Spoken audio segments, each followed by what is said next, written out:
복음으로 살아나고 복음으로 살아가다. 살아가는 교회 가족 여러분 반갑습니다. 바이블로그입니다. 오늘 본문은 믿음의 조상 아브라함의 두려움과 의심이 반복되는 장면으로 시작합니다. 어제 본문에서 아브라함이 전쟁에 참여했죠. 조카 롯을 구하려고 뛰어들어서 하나님의 은혜로 이기고 롯을 구해왔는데, 전쟁이라는 게 끝났다고 끝나는 게 아니죠. 보복이 올 수도 있는 상황에 놓여졌고 아브라함은 두려워하고 불안해하고 있습니다. 그래서 하나님이 말씀하십니다. 내가 네 방패고 상급이니까 두려워하지 말아라. 하나님이 우리의 방패라니 얼마나 든든합니까? 그런데 아브라함에게는 아직 많은 두려움들이 있었어요. 12장에서 하나님께서 약속을 주셨습니다. 복을 주겠다. 큰 민족을 이루겠다. 그런데 현실은 어떻습니까? 씨 없는 수박입니다. 나이는 이미 80을 넘어가는 상황이고요. 약속을 받은 지도 벌써 몇 년이 지났어요. 그러니까 아브라함이 말하는 거예요. 주님께서는 저에게 무엇을 주실 겁니까? 저에게는 자식이 없다고요.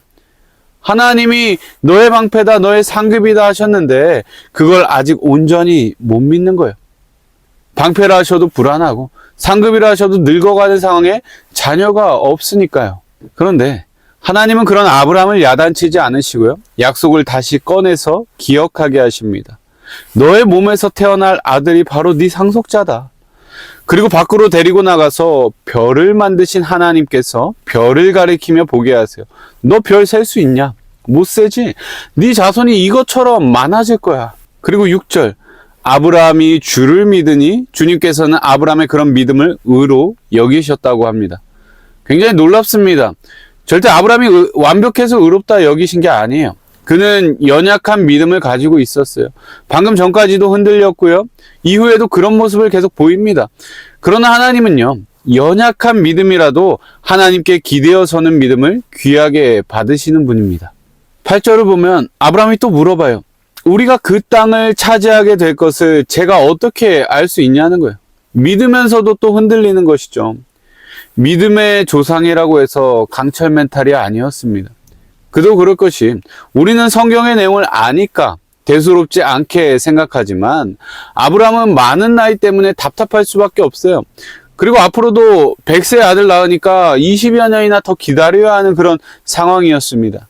하나님께서는 약속을 믿었다가도 다시 불안해하는 아브라함을 다그치지 않으시고요. 약속을 더 단단히 붙들어 주십니다. 9절부터는 언약식을 준비하세요. 우리는 약속할 때 어떻게 합니까? 애들하고 약속할 때는 약속하고 복사, 코팅 이렇게 하고, 중요한 일에는 상호간의 계약서를 쓰죠. 고대 근동에서는 언약을 맺을 때 짐승을 쪼개고 약속 당사자들이 그 사이를 지나갑니다. 이 약속을 어긴 사람은 쪼개진 짐승처럼 쪼개져 죽을 것이다. 이런 무서운 각오가 담긴 의식이었어요.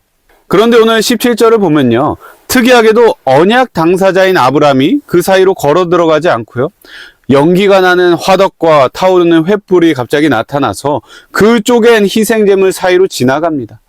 하나님이 혼자 지나가시는 거예요. 이게 무슨 뜻입니까?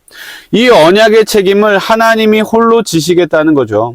내가 어기면 내가 쪼개질 거니 걱정 마.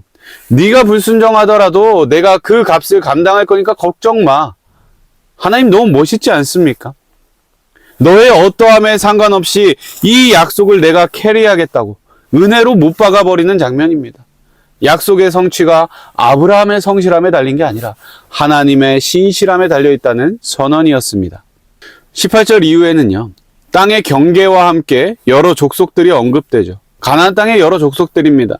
하나님이 훗날 아브라함의 자손을 통해 그 땅의 죄악을 심판하시고 정결하게 하실 것을 예고하시는 것이죠. 하나님은 역사를 움직이시고요, 죄를 그냥 두지 않으시고요, 구원의 길을 열어가시는 분이십니다. 오늘 본문에서 우리가 발견하는 하나님은 어떤 분이십니까? 하나님은요, 우리의 두려움 가운데 먼저 찾아오셔서 내가 방패다라고 말씀하시는 분이십니다. 그리고 연약한 믿음을 꾸짖기보다 약속을 다시 기억하게 하시는 분이에요. 아브라함이 6절에서 믿었다가 8절에서 또 되묻는 그 연약함 속에서도 하나님은 약속을 다시 기억하게 하시며 더 강하게 확정해 주십니다. 마지막으로 하나님은 약속의 책임을 홀로 지시는 분이십니다.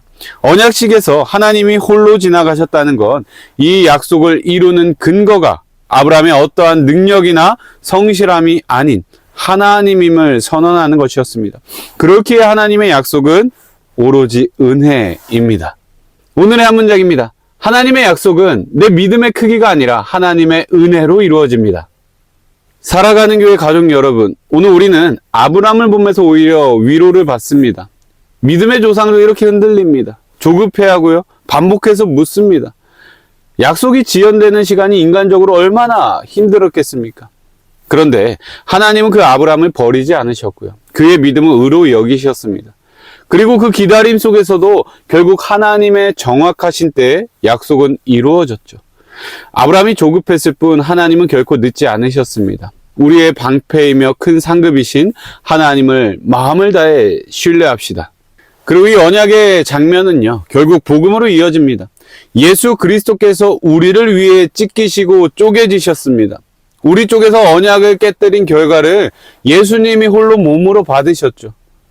말 그대로 찢기심으로 우리를 살리셨습니다. 그래서 우리가 오늘 하나님 앞에 설 수 있는 이유가 무엇입니까?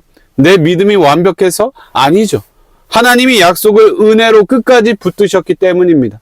그렇기 때문에 우리는요, 내가 얼마나 잘 믿었나로 하나님 앞에 서는 사람이 아니라 오직 예수님이 나를 위해 보여주신 그 은혜로 말미암아 서는 존재입니다.